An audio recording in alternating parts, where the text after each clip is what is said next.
Welcome, everyone. I'm Jordan Sharp, and we have 30 games to go in the NBA season after a nice week off for the All-Star break. And with me now is Dave Golikoff to discuss some of the future odds updates that we've seen here throughout the first 50 games of the season. Dave, what's going on, man? This NBA season has been absolutely crazy. Tons of parity. What are you looking at here down the stretch? What's some of the future odds you have your eye on?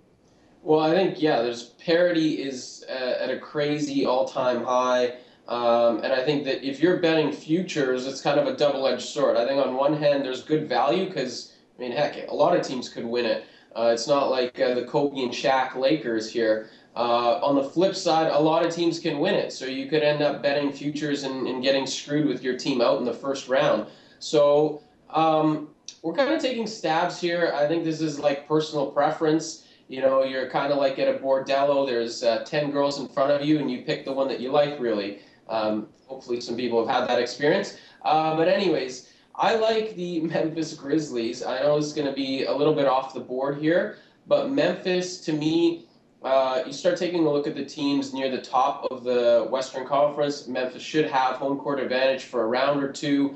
You take a look at the other teams there. You got Golden State, Houston, Portland. I think Memphis is a little bit more experienced than those teams. They went to the conference finals recently. They've had some tussles in the playoffs, so I think they're experienced. I think Jeff Green maybe puts them over the top. Maybe one other move today on the trade deadline. And I love their defense. I think that's really going to come in handy in the playoffs. So again, we're kind of taking shots at the board here, and I think Memphis offers good value and has a reasonable chance to win it. No, I completely agree with you, but we'll get into that group Grizzlies here in just a moment. 10-1 right now to win the NBA championship, mind you. Now, I mean, I think you're right. There's a ton of teams that could win the NBA title this year. I mean, you're looking at least 4 or 5 teams that have legitimate shots this year, maybe even more than that. So I mean, yeah, it's really tough right now. But then again, like you said, if you pick the right one, it's going to pay off well for you. So I mean, we'll look into this. Another question is here: you have the top 5 or 6 teams here. You have 4 teams right now that are 8-1 to win the NBA championship. The Hawks, the Bulls, the Thunder, and the Spurs, all 8-1 right now. Of those 4 teams, where would you rank them, and which one do you think has the best shot of paying off that 8-1 value? The Hawks, the Bulls, the Thunder, and the Spurs. Yes. So that's tough. I mean, that's a real tough one. I would say the Thunder, and I know that's a bit of a stretch, but to me, I think if that team sneaks in the playoffs, that's one team that can win regardless of home court advantage. Let's not forget that a lot of pressure on Scott Brooks right now to get this done. He's fired at the end of the year if they don't. I get it, but you take a look at last couple of years. I mean, losing Russell Westbrook in the playoffs, otherwise they probably a deep run. Losing Serge Ibaka. I mean, realistically, if this team just stays healthy, there could be a real problem. Spurs, yes, but I don't think they're as hungry as they were last year. Bulls, I mean, Tom Thibodeau runs his players into the ground, and they're usually fatigued by playoff time. And the Hawks, I mean, they haven't been there before, so that's kind of my thinking between those teams.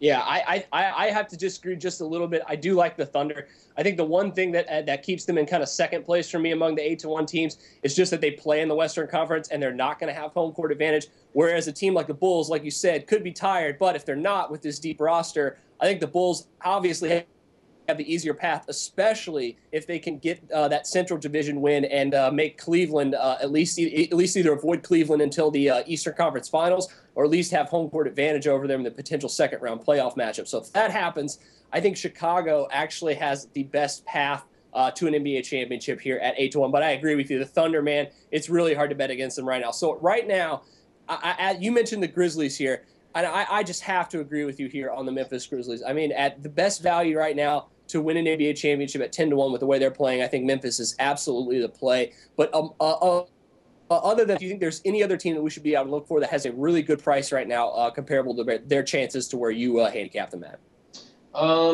Overall, well, I can just run down and tell you, like Golden State, they scare me because they don't have a real interior presence. Rockets, they rely on the 3 a lot.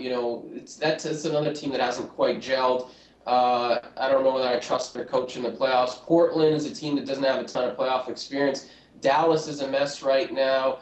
Clippers are a mess right now. I know the West is tough, but I'm just looking at Memphis as a team that I like, kind of going by process of elimination. Those are the teams I'd go for. And then, how about Old Faithful? How about Cleveland?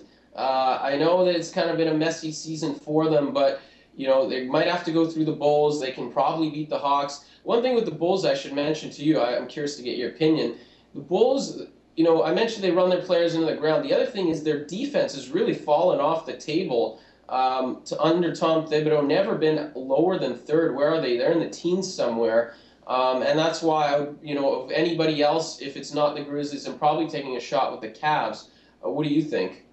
Yeah, I think the Bulls definitely the biggest concern right now is their defense. However, I will say that I think a lot of that stemmed from the recent injuries to Mike Dunleavy, who's actually a lot better defender than what a lot of people give him credit for. And also, no, check it out here. Let's hear me out on this, because it's not so much that he's a above average defender and he was the key to everything. It's that he was moving. His injury made Jimmy Butler move to play the 3, and at small forward he wasn't as effective defensively as he should be, which is basically a first team all defender playing the shooting guard position where he can guard guys that are at least his size or smaller. When Jimmy Butler tries to guard bigger guys, and the Bulls really don't really have that extra wing guy to defend, especially with a guy emerging like Tony Snell, who's now proving to be a pretty good wing defender as well, who can spell Mike Dunleavy when they need to go more defense heavy. I think the fact that his injury has really affected them both offensively and defensively, I think is going to come here in the last 30 games. I think you're going to see the Chicago team remember that 4-game run where they went on that West Coast road swing, beat everybody, including the Warriors. You're going to see that Chicago team, I think, come back here in the last 30 games of the season. They're poised to make a run here in this Eastern Conference, I think. But any other thoughts here before we let it go? Oh, I think that's about it. Fair points about the Bulls. I'm just giving you a bit of a hard time with Dunleavy, the defensive stopper. Dunleavy, Defensive Player of the Year. Write it down. That's all I'm saying. That'll do it for the Dave and I this time. Make sure you check out some of our NBA Picks of the Day videos as well. But until next time, good luck on all your bets, and make sure you let us know who you're betting on tonight.